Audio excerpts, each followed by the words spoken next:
Dewa Perang Ye Shikai. Bab 721. Jadi, dia bersembunyi.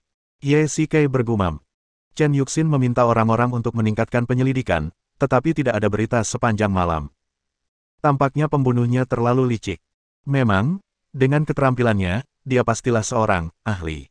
Bos, Anda tidak melakukan apapun tadi malam. Tiba-tiba hantu itu berkata tanpa pikir panjang. Bagaimana mungkin? Apa yang sedang kamu pikirkan? Ye Shikai menjelaskan dengan cepat. Meskipun dia tidur sangat lelap tadi malam, dia tetap yakin tidak ada seorang pun yang menyerangnya pada malam hari ketika dia sedang tidur. Kakak iparku mencoba memberi petunjuk kepadaku tadi malam. Untungnya, aku bereaksi cepat dan menutupinya untukmu. Ghost melebih-lebihkan penampilan alaminya saat menjawab pertanyaan Su Qingyu kemarin, seolah-olah dia mengambil keuntungan atas hal itu. Ahem, bos, bagaimana lukamu? Bagaimana bisa orang itu melukaimu seserius itu? Setelah kembali ke topik, Ghost juga mulai bertanya tentang apa yang terjadi tadi malam. Lukanya tidak apa-apa. Pembunuhnya sangat kuat. Sekarang saya menduga bahwa dialah yang melukai buaya itu dengan serius. Ye Shikai tanpa sadar menyentuh lukanya. Tak heran jika buaya dan penjaga rahasia itu pun terjatuh dalam waktu yang singkat tanpa sempat meminta pertolongan.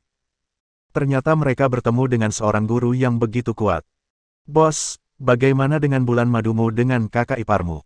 Kita lanjutkan saja rencana awal. Aku tidak ingin mengecewakannya lagi. Ye Shikai mengangguk dan berkata. Sebelum kembali ke masyarakat, dia mencium bau pakaiannya dengan rasa bersalah untuk melihat apakah ada bau parfum yang tersisa di pakaian tersebut. Setelah memastikan tidak ada bau parfum yang tersisa, dia masuk ke dalam rumah. Qingyu, pakaianmu cantik sekali. Begitu Ye Shikai masuk ke ruangan, dia terpesona. Su Qingyu mengenakan gaun bermotif bunga, topi matahari heksagonal putih, dan sepasang sepatu hak tinggi bertali. Dia tampak seperti dewi biasa, perubahan total dari temperamen presiden yang dingin dan tak bernyawa di perusahaan. Aku sudah berdandan sedikit. Bisakah kau memberiku saran? Su Qingyu tersenyum sedikit. Baru pada saat itulah Ye Shikai menyadari apa artinya menjadi begitu menawan dalam sekejap. Melihat keindahan di depannya, seluruh tubuhnya terasa menjadi lunak.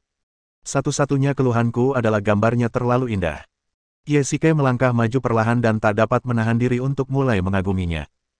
Jangan banyak bicara manis. Kemana kamu pergi tadi malam? Tiba-tiba, kata-kata Su Qingyu membuat Ye Shikai merasakan hawa dingin di punggungnya. Dia hampir saja jatuh ke dalam perangkap.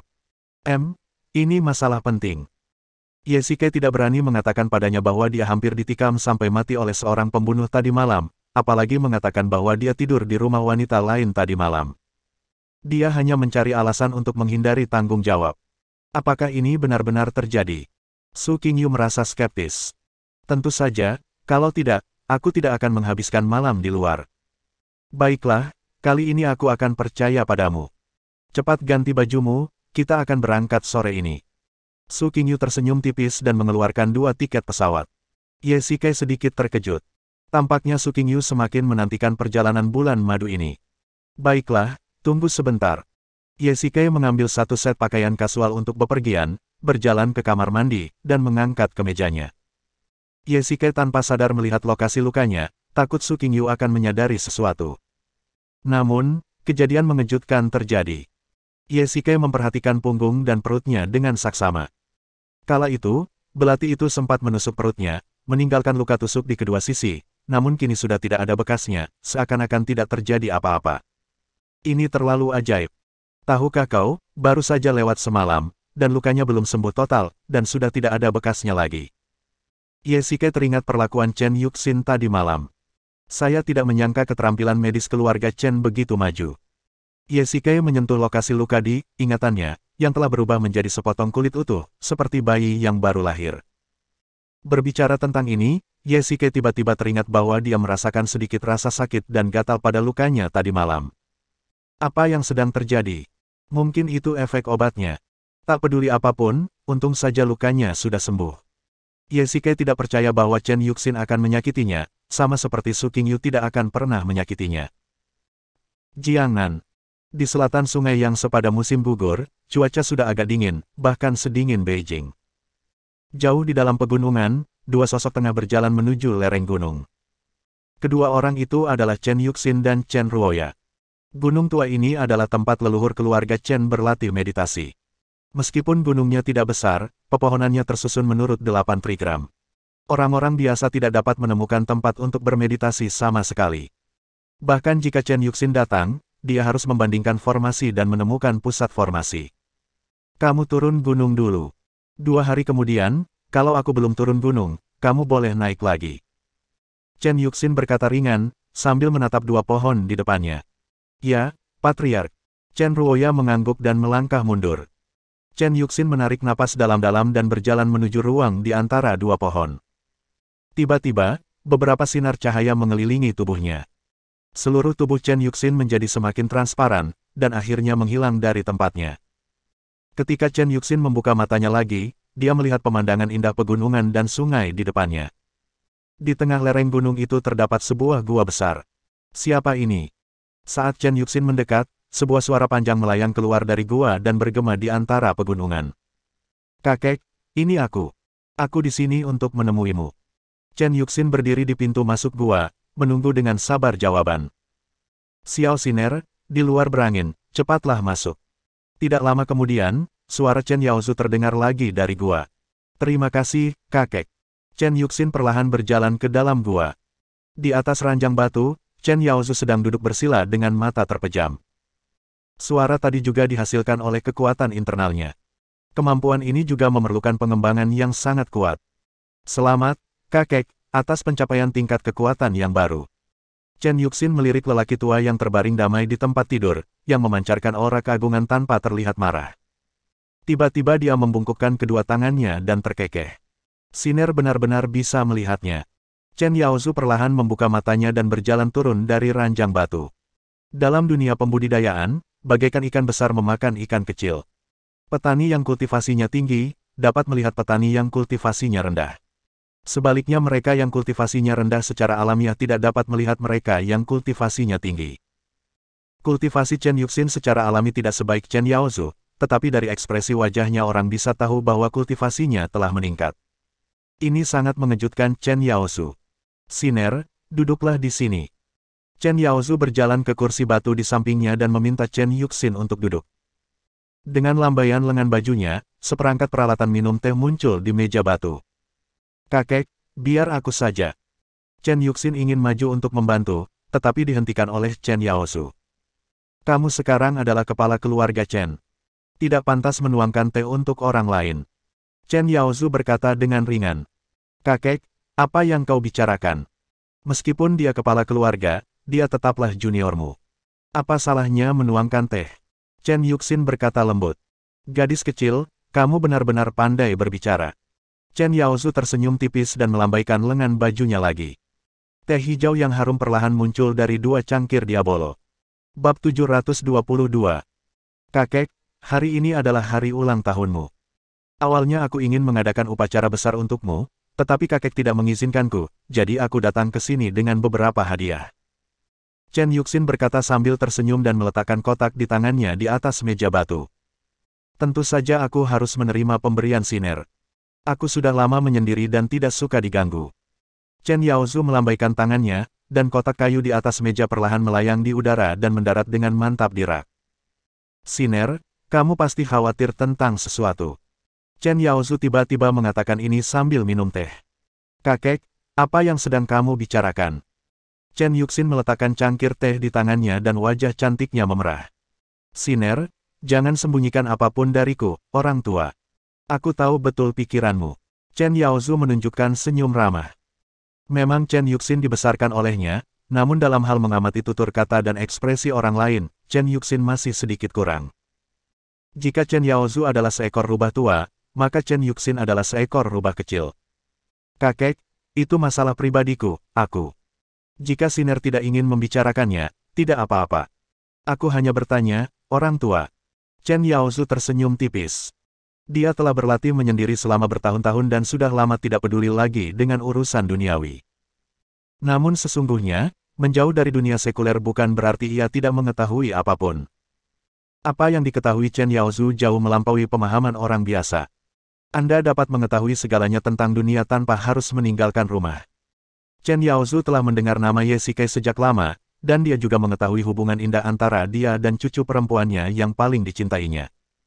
Selama bertahun-tahun, tidak pernah ada berita tentang hubungan Chen Yuxin. Tentu saja ini dilihat oleh orang luar. Hanya Chen Yaozu yang tahu bahwa cucu perempuan kecilnya sudah memiliki seseorang yang tinggal di hatinya. Siner, aku tahu apa yang sedang kamu pikirkan. Aku harap aku bisa memberimu sedikit nasihat. Chen Yaozu menghela napas dan berkata dengan sungguh-sungguh, beberapa hal tidak selalu membuahkan hasil. Beberapa orang, Anda tidak akan pernah bisa menunggu mereka. Kakek, aku ingat apa yang kakek katakan. Aku ingin membuat keputusanku sendiri tentang masalah ini. Ada sedikit tekad dalam kata-kata Chen Yuxin dan tatapan tegas di matanya.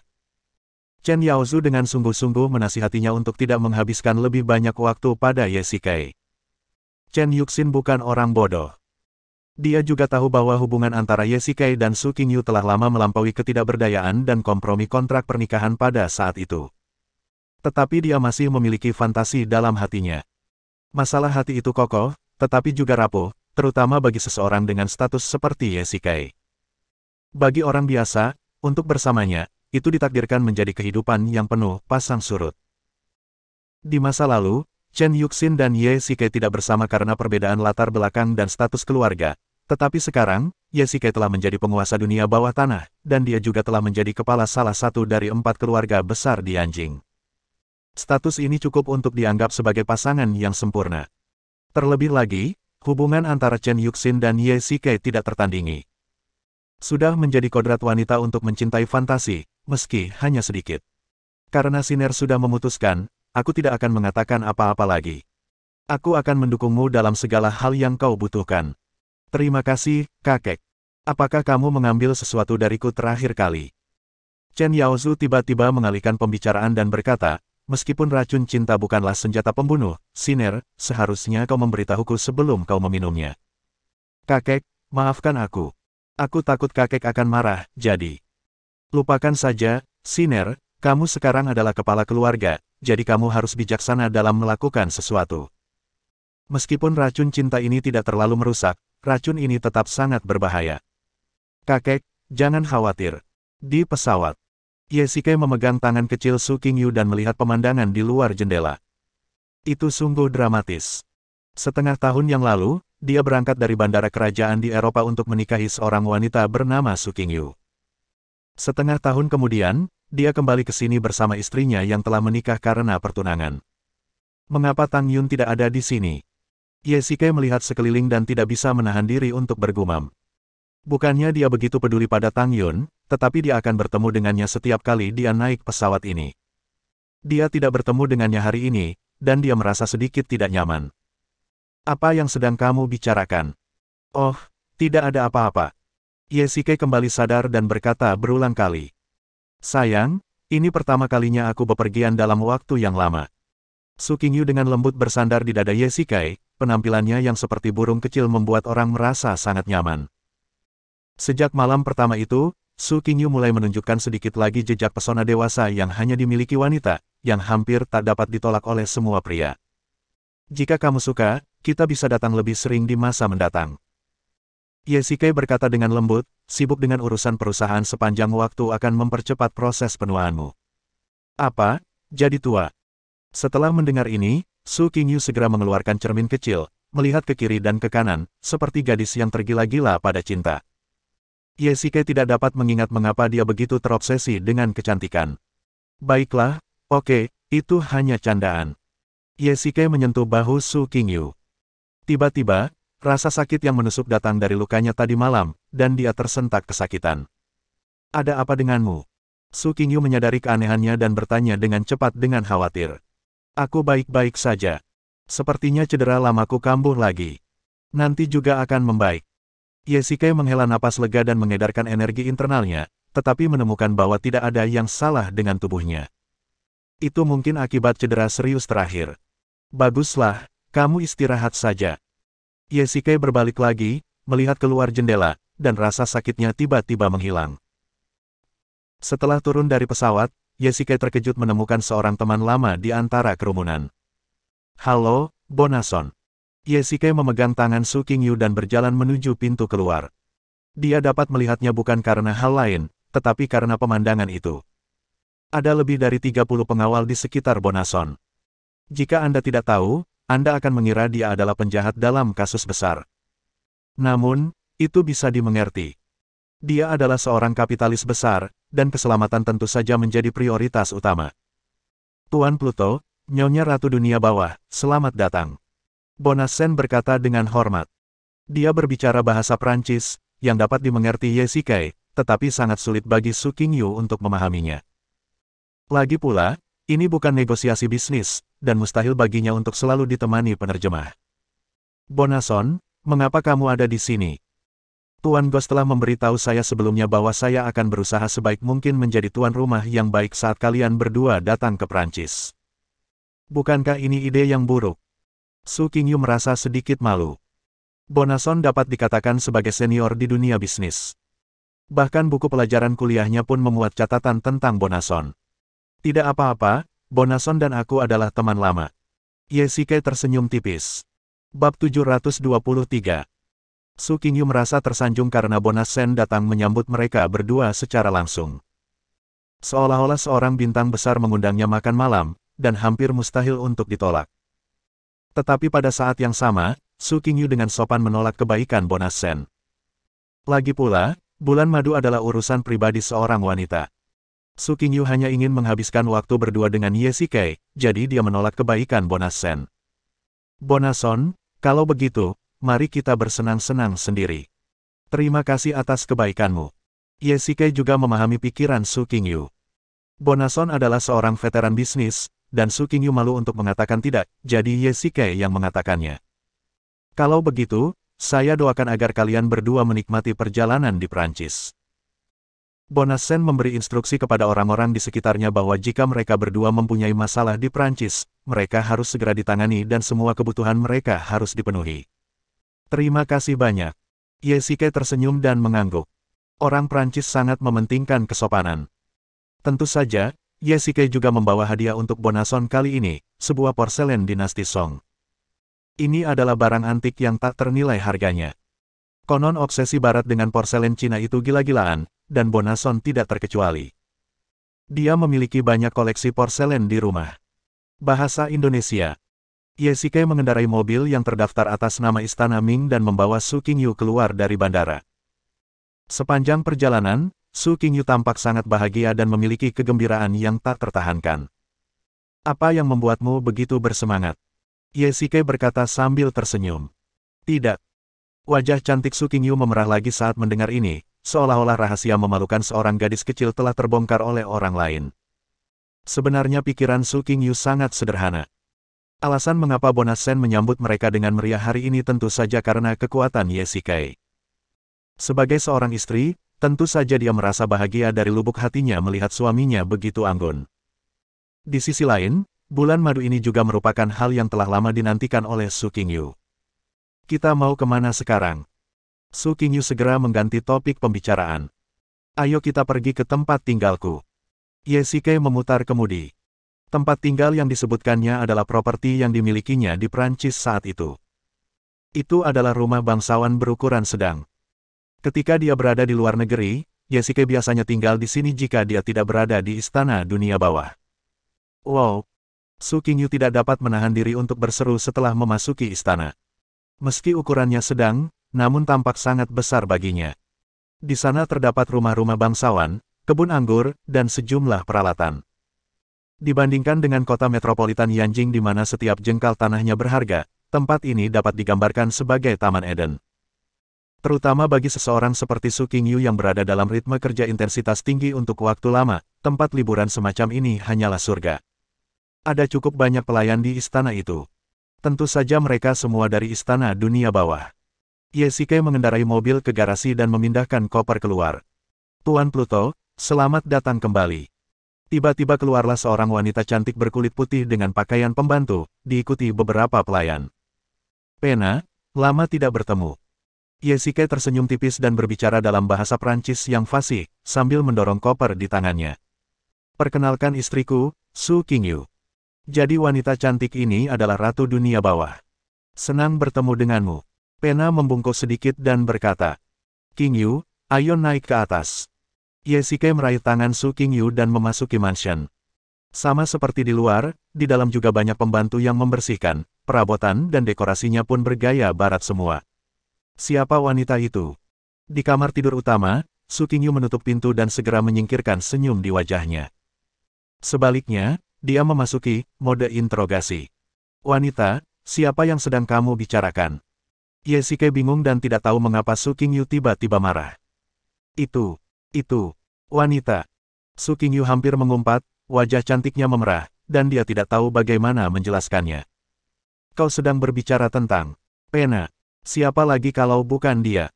Su Qingyu mendengus dingin dan duduk di tempat tidur sambil merajuk. Saya bertanya-tanya siapa orangnya. Pena adalah pembantu rumah tangga saya. Dia telah mengelola bisnis ini dengan sepenuh hati dan jiwanya selama saya tidak ada di sini. Ye Shikai berkata sambil tersenyum, tetapi dia juga sangat bingung. Ini adalah pertama kalinya Pena dan Su Qingyu bertemu, jadi mengapa mereka tampak seperti musuh? Butler, ada begitu banyak butler di dunia, tapi kau memilih seorang wanita cantik. Haha, kukira itu hal lain. Setelah jeda beberapa detik, Ye Shikai tiba-tiba tertawa terbahak-bahak. Setelah sekian lama, ternyata Su Qingyu cemburu. Dia tidak tahu kapan dia menjadi begitu cemburu. Beranikah kamu tertawa? Su Qingyu mengambil bantal dan melemparkannya ke arahnya, wajahnya memerah karena malu. Pena diatur oleh Ghost. Dia melakukannya demi keselamatanku, dan Pena dapat dianggap sebagai orang kepercayaannya. Rumah besar ini dibangun berkat dia selama bertahun-tahun. Ye Shikai juga duduk dan menjelaskan kepada Su Qingyu. Sebenarnya, Ghost punya lebih dari itu dalam pikirannya. Saat Jiqian dan Ye Shikai bersama, Ghost secara khusus mengatur agar Pena yang cantik menjadi pengurus rumah tangga Ye Shikai. Alasan lainnya adalah dia bisa melayaninya. Namun, Ye Shikai menjaga dirinya tetap bersih dan tidak terjadi apa-apa di antara mereka. Kamu masih berbicara mewakilinya. Baiklah, jangan kita bicarakan dia. Melihat Su Qingyu marah, Ye Shikai segera mengganti topik pembicaraan. Dia tidak dapat menahan diri untuk mengeluh dalam hatinya. Seperti yang diharapkan, wanita yang sedang jatuh cinta tidak masuk akal. Masih pagi, aku akan mengajakmu jalan-jalan di sekitar istana. Ye Shikai mengajak Su Qingyu berjalan-jalan di istana. Kolam renang besar berada tepat di belakang rumah besar itu, lalu ada taman, lavender, tulip, dan segala jenis bunga. Ini semua diurus oleh Pena. Kesan Su Qingyu terhadapnya tampaknya sedikit berubah. Selain hal lainnya, sumbangan Pena terhadap tanah ini jelas bagi semua orang. Ada kebun anggur di belakang. Biar aku antar kamu ke sana. Ye Shikai mengendarai mobil wisata dan membawa Su Qingyu ke kebun anggur. Puluhan pekerja sedang memetik anggur segar di sini. Sebagian besar anggur ini digunakan untuk membuat minuman anggur. Berkat pengaturan Pena, rumah besar itu memiliki peralatan pembuatan anggur dan gudang penyimpanan anggur. Tentu saja sebagian dari anggur ini dijual dan sebagian lagi digunakan oleh orang-orang di kawasan itu. Di sini sangat indah. Su Qingyu berkata sambil tersenyum, melihat pemandangan di depannya, menoleh, dan tiba-tiba mengulurkan tangannya untuk memutar lengan Ye Shikai. Huff, industri Anda begitu besar. Awalnya saya pikir Anda orang miskin. Pada saat itu, kamu tidak akan percaya sekalipun aku memberitahumu. Ye Shikai tersenyum acuh tak acuh, mengingat kembali masa lalu memang penuh drama. Pemuda yang tampak biasa saja, berpendidikan rendah ternyata adalah seorang taipan kaya raya yang tersembunyi, dan ia menipu semua orang. Bab 724. Aduh, akhirnya aku mendapatkan beberapa aset luar negeri, sepertinya aset itu akan disita hari ini. Ye Shikai bercanda. Apa yang dikatakannya masuk akal. Dia ingat bahwa setelah Su Qingyu mengetahui identitas Ye Shikai, dia sebenarnya menyita kartu emas hitamnya yang disamarkan, serta serangkaian kartu tambahan, dan menyebutnya mas kawin. Apakah ada hadiah pertunangan yang semahal itu? Untungnya, dia tidak punya kebiasaan menghabiskan uang untuk anggur dan wanita, kalau tidak Ghost harus membayarnya. Sekarang setelah dia membawa Su Qingyu ke rumahnya di luar negeri, tidak dapat dihindari bahwa dia akan menyerbu rumah lagi. Seharusnya ada beberapa anggur berkualitas yang terkumpul di gudang anggur. Aku akan mengambil sebotol. Ye Shikai terbatuk 2 kali dan berkata ringan. Tidak perlu, ambil saja sebotol anggur merah yang diseduh di perkebunanmu. Aku ingin mencobanya. Su Qingyu memegang tangan Ye Shikai dan berkata sambil tersenyum. Baiklah, aku akan mengambilnya sekarang. Kamu kembali ke ruang tamu dulu. Ye Shikai mengangguk. Gudang anggur itu sangat dalam. Ye Shikai menaiki lift ke gudang anggur dan kebetulan bertemu Pena yang sedang menghitung anggur di sana. Tuan Pluto. Pena berkata dengan hormat, sambil berdiri di satu sisi. Tuan, apakah Anda datang untuk mengambil anggur? Saya akan membawanya nanti. Tidak perlu. Aku akan melakukannya sendiri. Ye Shikai berkata cepat. Su Qingyu tidak terlalu ramah terhadap Pena. Jika dia memintanya untuk mengirimkannya, bukankah itu akan merepotkan? Ye Shikai mengamati lebih dekat dan menemukan bahwa Pena memiliki kecantikan klasik barat. Di antara orang-orang yang dikenalnya, Pena agak mirip dengan Elena, tetapi sosoknya yang berbentuk es memang menarik. Tidak heran Su Qingyu tidak senang. Oke. Pena masih memiliki senyum formal di wajahnya dan berdiri di samping, menunggu dengan tenang. Ye Shikai memilih sebotol anggur merah berusia 5 tahun, yang diseduh di tanah miliknya sendiri. Meskipun tidak terlalu mahal, itu sangat berarti. Dewa Pluto, Dewa Dewi Bulan datang ke tempatku kemarin. Pada saat ini, kata-kata Pena membuat Ye Shikai menghentikan apa yang sedang dilakukannya. Sejak Jiqian menggunakan buah kebangkitan untuk membangunkan Su Qingyu, dia pergi ke luar negeri sendirian. Ye Shikai tahu bahwa dia ingin menghindari kecurigaan. Terlebih lagi, ketika dia melihat cinta Ye Shikai dan Su Qingyu, itu mungkin merupakan siksaan yang lebih menyakitkan daripada kematian. Saya mengerti. Dia tidak mengatakan apapun. Ye Shikai berkata dengan tenang tanpa menoleh ke belakang. Dia bilang, baiklah, kalau kau tidak bisa mengatakannya, jangan katakan. Aku sudah menebaknya. Ye Shikai menghela nafas, mengambil anggur merah, berbalik dan meninggalkan gudang anggur. Setelah bertahun-tahun, dia masih seperti ini. Ye Shikai tahu tanpa berpikir bahwa Jiqian pasti telah meminta Pena untuk tidak menyebutkannya di depan Su Qingyu, khawatir Su Qingyu akan terlalu banyak berpikir. Mungkin dengan pemikiran barat Pena, sulit baginya untuk memahami kata-kata Jiqian. Mungkin, hanya Ye Shikai yang bisa memahami rasa sakit di hatinya. Qingyu, apa yang sedang kamu lakukan? Ketika Ye Shikai kembali ke ruang tamu, dia melihat Su Qingyu tengah memainkan buku. Tentu saja ini panduan perjalanan. Ini bulan madu yang langka, dan aku tidak ingin menyia-nyiakannya seperti ini. Su Qingyu mengambil anggur merah yang dituangkan Ye Shikai dan menyesapnya. Meski tidak terkenal, rasanya lezat sekali. Baiklah, buat saja. Ye Shikai berdiri dan berkata, aku ada urusan, jadi aku akan keluar sebentar. Kamu tinggal saja di rumah. Baiklah, kamu bisa pergi lebih awal dan kembali lebih awal. Tempat yang Ye Shikai tuju adalah markas besar Istana Dunia Bawah. Rumah besar itu tidak jauh dari kantor pusat dan hanya butuh waktu 1 jam untuk berkendara ke sana. Berdasarkan kesepakatan sebelumnya, Nightmare, Phantom Fox, Worm, dan Ziyun semuanya telah kembali. Adapun Ghost, dia dengan keras kepala bersikeras tinggal di Yanjing. Baginya, masalah terbesar bukanlah kompleksitas kekuatan bawah tanah asing, tetapi Boss Xing di Yanjing. Dia teringat perkataan Ghost yang pernah diucapkannya, selama Boss Xing tidak disingkirkan, Ye Shikai dan Su Qingyu akan tidur di atas bom waktu di Yanjing. Tuan, kami akan segera sampai. Pengemudi Istana Hades mengendarai mobil ke markas besar. Kantor pusatnya tampak agak mendadak dan kosong, tetapi kenyataannya, area di sekelilingnya penuh dengan perangkat elektronik yang dipasang oleh cacing-cacing itu. Misalnya, ada bom elektronik yang dikubur di bawah tanah di pintu gerbang. Begitu seseorang memaksa masuk, mobilnya akan hancur dan orang-orangnya akan terbunuh. Aku tidak tahu apa yang sedang dilakukan bajingan kecil ini sekarang. Ye Shikai mendorong pintu markas hingga terbuka. Ghost tidak ada di sana, dan Nightmare seharusnya menjadi pengurus rumah tangga sementara. Namun, berdasarkan kepribadiannya yang dingin, dia pasti akan membiarkan Wom menjadi pengurus rumah tangganya. Bos, orang dewasa, kakak. Yang tidak diduga Ye Shikai adalah orang-orang ini benar-benar sedang bermain kartu di kantor, dan mereka tampak sangat bersenang-senang. Jangan berdiri, teruskan saja bermain.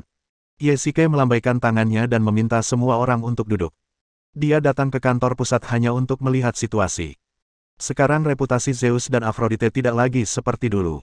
Beberapa pertempuran Ye Shikai telah menyebabkan kegemparan di dunia bawah tanah di luar negeri. Siapakah yang berani menyinggung perasaannya?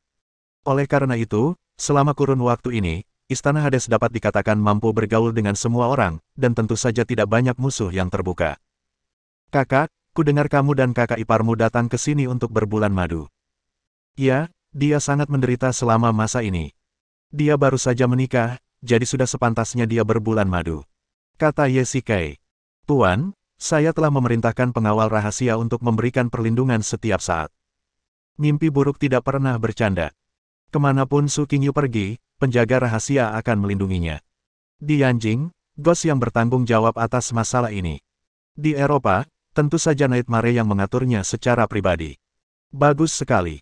Ye Shikai mengangguk. Semua orang tahu bahwa Yanjing sedang dilanda kekacauan akhir-akhir ini.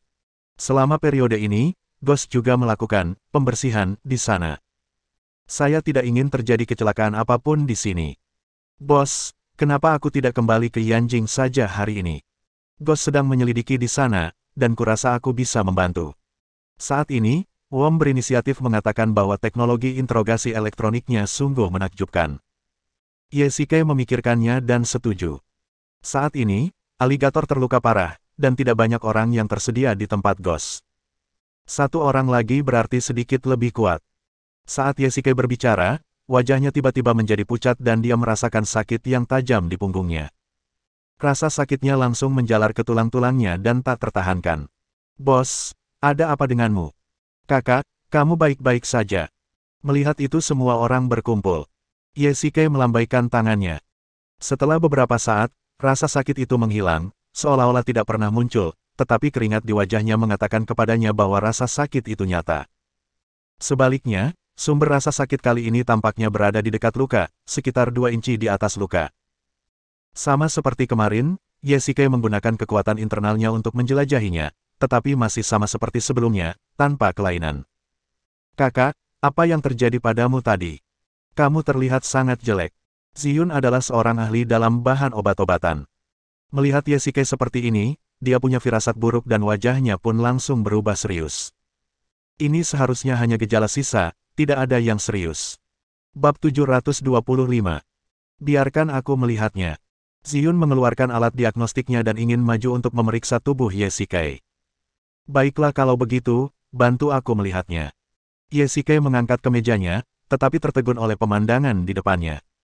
Bekas luka pisau dan senjata api di sekujur tubuhnya perlahan memudar, dan beberapa bekas luka yang tidak terlalu kentara telah hilang sepenuhnya, dan luka-luka yang disebabkan oleh si pembunuh juga telah hilang sejak lama. Kakak, kamu pakai krim penghilang bekas luka ya? Ziyun bertanya dengan rasa ingin tahu. Dia mengenal tubuh Ye Shikai dengan sangat baik. Sekilas, bekas lukanya tampak lebih sedikit. Tidak. Ah, apa yang terjadi? Ye Shikai juga sangat penasaran. Mungkinkah dia memiliki bentuk tubuh seperti ini? Ini tidak mungkin. Ye Shikai teringat obat yang diberikan Chen Yuxin padanya. Mungkin dia mengoleskan krim khusus bekas luka. Berdasarkan kepribadian Chen Yuxin, dia pasti akan merasa tertekan melihat begitu banyak bekas luka di tubuh Ye Shikai. Ziyun menggunakan peralatan itu untuk memeriksa selama setengah jam, tetapi tidak menemukan kelainan apapun. Pada akhirnya, dia hanya bisa menggelengkan kepalanya tanda tak berdaya. Seorang kenalan pernah membantu saya menggunakan obat. Saya pikir itu mungkin karena efek obatnya. Ye Shikai menjelaskan kepada semua orang, jangan khawatir, aku mengenalnya dengan sangat baik, itu tidak mungkin racun. Itu bagus. Tuan, sebaiknya saya tinggal bersama Anda beberapa hari ini. Orang-orang itu bisa saja bergerak kapan saja. Saya khawatir mereka akan memanfaatkan waktu ini untuk membunuh Ratu Dunia Bawah. Mimpi buruk berkata dengan ringan, dan Phantom Fox juga setuju. Mereka telah melihat metode kelompok Bos Sing di Yanjing, yang bahkan lebih buruk daripada organisasi roh makam tempat mereka sebelumnya. Oke. Setelah percakapan itu, Ye Shikai memperhatikan beberapa orang terus bermain poker. Punggungnya mulai sakit lagi, di tempat yang sama seperti sebelumnya. Rasa sakitnya menusuk hingga ke tulang dan tak tertahankan, tetapi membaik setelah beberapa saat. Suamiku, cepatlah kemari. Pada hari pertama bulan madu mereka, yang tidak pernah diduga Ye Shikai adalah bahwa Su Qingyu akan pergi ke taman hiburan setempat yang terkenal. Secara kebetulan, taman hiburan ini adalah tempat terjadinya serangan teroris sebelumnya. Saat itu, Ye Shikai datang ke sini bersama Ji Qian, tapi kali ini orangnya berbeda. Ye Shikai tiba-tiba merasa tertekan. Ye Shikai tidak memberitahu Su Qingyu apa yang terjadi terakhir kali. Inilah saat yang paling ditunggu-tunggunya dan dia tidak ingin mengganggunya. Dia telah menyakiti seorang wanita dan tidak boleh menyakiti wanita lain. Ye Shikai melihat sekeliling dan menemukan bahwa semua fasilitas hiburan yang telah hancur telah diganti dengan yang baru. Taman itu tetap dibuka seperti biasa dengan banyak wisatawan dan tidak terpengaruh sama sekali. Mungkin mengingat pengalaman terakhirnya, Ye Shikai merasa sedikit enggan terhadap wahana ini. Dia hanya melihat Su Qingyu dari bawah. Pada hari ini, dia bermain dengan gembira seperti anak kecil, membuang semua sifat dinginnya dan hanya menyisakan kecantikan yang paling murni. Makan siang itu membuat Ye Shikai semakin terkejut. Soda, ayam goreng, pizza, makanan cepat saji, ini ada di mulut Su Qingyu, dia makan dengan lahap. Saya ingat Ye Shikai belum pernah melihatnya makan ini sebelumnya. Tetapi sekarang dia tampak seperti telah lapar selama beberapa hari dan makan serta minum banyak sekali. Qingyu, makanlah pelan-pelan. Ye Shikai berkata sambil tersenyum, biasanya aku lihat kamu tidak pernah makan hal-hal ini, mengapa kamu tiba-tiba punya nafsu makan hari ini? Di perusahaan, pernahkah Anda melihat presiden memakan ini? Su Qingyu memutar matanya, lalu menundukkan kepalanya dan melanjutkan makan. Memang di perusahaan Anda, kalau presidennya orang yang tiap hari makannya gegabah, apa yang akan Anda pikirkan? Ibarat pakaian seseorang, kalau presiden saja berpakaian asal-asalan, apa jadinya kalau anak buahnya berpakaian asal-asalan? Posisi Su Qingyu sama saja dengan menempatkan seseorang di bawah sorotan. Setiap gerakan, perkataan dan perbuatan akan diperbesar tanpa batas. Hari ini, Su Qingyu terbebas sementara dari belenggu ini, dan secara alami membiarkan sifatnya menjadi liar. Qingyu, jika kamu ingin memakannya di masa depan, aku akan membelikannya untukmu. Ye Shikai berkata sambil tersenyum. Su Qingyu berkulit tipis, tetapi dia tidak pernah peduli dengan gosip lainnya. Terlebih lagi, seluruh Yanjing sekarang tahu tentang pernikahan mereka. Sang suami mengantarkan makanan kepada istrinya, dan lihat siapa yang berani bergosip. Tidak. Mengapa? Ye Shikai bertanya dengan rasa ingin tahu. Jika kamu makan terlalu banyak, kamu akan menjadi gemuk. Wajah cantik Su Qingyu memerah, dan dia meletakkan ayam goreng di tangannya dengan sedikit malu. Seperti yang diduga, menurunkan berat badan dan nafsu makan pada dasarnya saling bertentangan. Tidak apa-apa.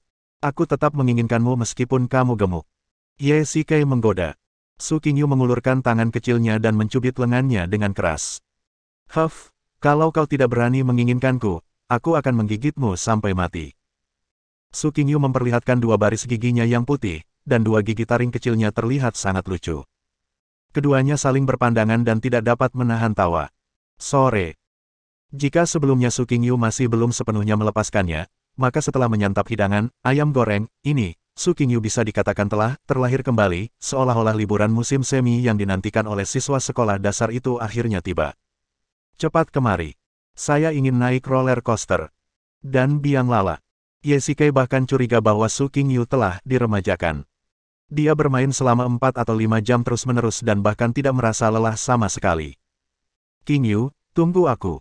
Ye Shikai memegang ransel di belakang mereka. Seorang wanita dan seorang pria, seorang di depan dan seorang di belakang, sedang melepaskan masa muda mereka di surga. Akan tetapi, mereka tidak menyadari bahwa di kejauhan, ada sepasang mata yang menatap mereka lekat-lekat. Larut malam. Benarkah? Kamu sudah dewasa, tapi masih saja minum banyak. Ye Shikai mengemudi dengan satu tangan, sementara tangan lainnya mengendalikan Su Qingyu yang duduk di kursi penumpang. Mobil itu dipenuhi bau alkohol yang kuat. Ye Shikai awalnya mengajak Su Qingyu ke bar, ingin menikmati hidup, tetapi tanpa diduga, Su Qingyu meminum anggur seperti air, dan sudah mabuk hanya dalam waktu 1 jam, yang sangat memalukan. Di bar, melihat kecantikan Su Qingyu, beberapa orang bodoh tentu saja ingin mendekatinya untuk mengobrol dengannya, tetapi mereka dihentikan oleh penjaga istana Hades yang diatur oleh mimpi buruk. Saya ingin minum. Wajah cantik Su Qingyu memerah. Karena terikatnya sabuk pengaman, dia tidak dapat membuat gerakan besar dan hanya bisa melambaikan tangannya. Kamu mabuk. Aku akan mengantarmu pulang. Ye Shikai ingin menangis tetapi tidak ada air mata. Aturan keluarga Su Pengzan sangat ketat. Su Qingyu, sebagai putri tertua, selalu menjadi gadis baik yang taat hukum sejak dia masih kecil. Dia mungkin belum pernah ke bar. Namun Ye Shikai mengabaikan satu hal. Su Ziqing, sebagai adik perempuannya, akan menjadi gila setiap kali dia mabuk. Kedua saudari itu menjadi sama setelah minum. Saya menginginkannya sekarang. Su Qingyu menggerakkan tubuhnya, tampak sangat tidak nyaman. Aku ingin, aku ingin. Apa yang kamu inginkan? Saya mau muntah. Tunggu, jangan. Bersambung.